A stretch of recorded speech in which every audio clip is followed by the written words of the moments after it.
Welcome back to Fatafat cooking by doctor Srividya channel. இன்றைக்கி இந்த வீடியோவில் நம்ம எதை பற்றி பார்க்க போகிறோம் அப்படின்னா, வெஜிடபிள்ஸ் எல்லாம் வச்சு செய்யக்கூடிய ஒரு சைட் டிஷ், அதாவது குருமா மாதிரி இருக்கிற சைட் டிஷ். இது பிரியாணி, இட்லி, தோசை, சப்பாத்தி, பரோட்டா இதுக்கு எல்லாமே சூட்டபுளாக இருக்கும். அதுக்கு தேவையான பொருட்கள் நமக்கு விருப்பமான காய்கறி எல்லாம் நம்ம எடுத்துக்கலாம். அதை குட்டி குட்டி பீசஸாக கட் பண்ணி நான் இங்கே வச்சுருக்கேன் குருமா செய்கிறதுக்காக. இது டேஸ்ட் ரொம்ப அல்டிமேட்டாக இருக்கும். வாங்க உள்ளுக்குள்ளே போய் என்ன பண்ணுறதுங்கிறத இதுக்கு தேவையான மசாலாக்கள் என்ன அப்படின்னு பார்த்திங்கன்னா, பட்டை, கல்பாசி, ஸ்டார் அனீஸு, நட்சத்திர சோம்பு, அப்புறம் கிராம்பு, ஏலக்காய், பிரியாணி இலை. இது தாங்க நமக்கு தேவையான மசாலா பொருட்கள். நம்ம டைரெக்டாக கரம் மசாலா ஆட் பண்ணுறதுக்கு பதிலாக இதை நம்ம ஆட் பண்ணி செய்ய போகிறோம். இந்த மசாலா சாமான் தவிர நமக்கு வெங்காயம், தக்காளி, தேங்காய் இதெல்லாமே நமக்கு தேவையானதை கட் பண்ணி எடுத்து வச்சுருக்கோம். இப்போ இந்த மிக்ஸி ஜாரில் தேங்காய், பொட்டுக்கடலை, பச்சை மிளகாய், இஞ்சி, பூண்டு இது எல்லாமே போட்டு நல்லா பேஸ்ட்டாக அரைச்சி எடுத்துக்க போகிறோம். இதை எடுத்துகிட்டு சைடில் வச்சுருவோம். இப்போ ஒரு குக்கரில் கொஞ்சம் பட்டர் எடுத்து நான் உருக்கிக்கிறேன்.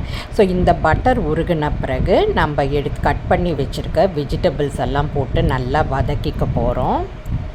இப்போ இந்த காய்கறியை நல்லா வதக்கிக்க போகிறோம். அந்த பச்சை வாசனை கொஞ்சம் நல்லா பாதி வேகிற வரைக்கும், பச்சை வாசனை போகிற வரைக்கும் இதை நல்லா வதக்கிக்க போகிறோம். இப்போ நம்ம அரைச்சி வச்சுருக்க எல்லா மசாலாவையும் போட்டு நல்லா அந்த வெஜிடபிள்ஸோட மிக்ஸ் பண்ணி தேவையான அளவு தண்ணி ஊற்றி அதில் உப்பும் போட்டு நம்ம கலக்கி விசில் போட போகிறோம். இது ஒரு விசில் வந்த பிறகு நீங்கள் குக்கரை ஆஃப் பண்ணிடலாம். ஏன்னா ரொம்ப நேரம் இது கொதிக்கக்கூடாது. மீன் டயத்தில் வெஜிடபிள்ஸ் எல்லாமே நல்லா வெந்து வந்திருக்கும். நம்மளோட குருமாவும் ரெடி ஆகிடும் சீக்கிரமாகவே. இது 5 மினிட்ஸில் செய்யக்கூடிய ஒரு ரெசிபி தாங்க. இது இட்லி கூட தொட்டுட்டு சாப்பிட்றதுக்கு நல்லாயிருக்கும், பூரி கூட சாப்பிட்றதுக்கு நல்லாயிருக்கும். இப்போ இட்லி, தோசை, சப்பாத்தி, பிரியாணி கூட சைட் டிஷ்ஷாக சாப்பிட்றதுக்கு ரொம்ப நல்லாயிருக்கும். இது சீக்கிரமாக 5 நிமிஷத்தில் செஞ்சு முடிக்கக்கூடிய ஒரு ரெசிபி குக்கரில் செய்கிறப்ப.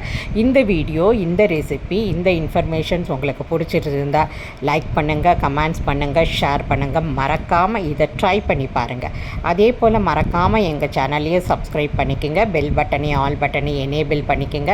அப்போ தான் நம்ம போடுற வீடியோஸோட நோட்டிஃபிகேஷன் உடனடியாக உங்கள் கவனத்துக்கு வரும். உங்கள் வேல்யூபிளான டைமை ஸ்பெண்ட் பண்ணி எங்கள் வீடியோஸை பார்க்குறதுக்கும் கேட்குறதுக்கும் ரொம்ப நன்றிங்க. மேலும் ஒரு புதிய ரெசிபியோடு உங்களை சந்திக்க அதுவரை உங்களிடமிருந்து விடை பெறுவது உங்கள் டாக்டர் ஸ்ரீவித்யா. நன்றி, வணக்கம்.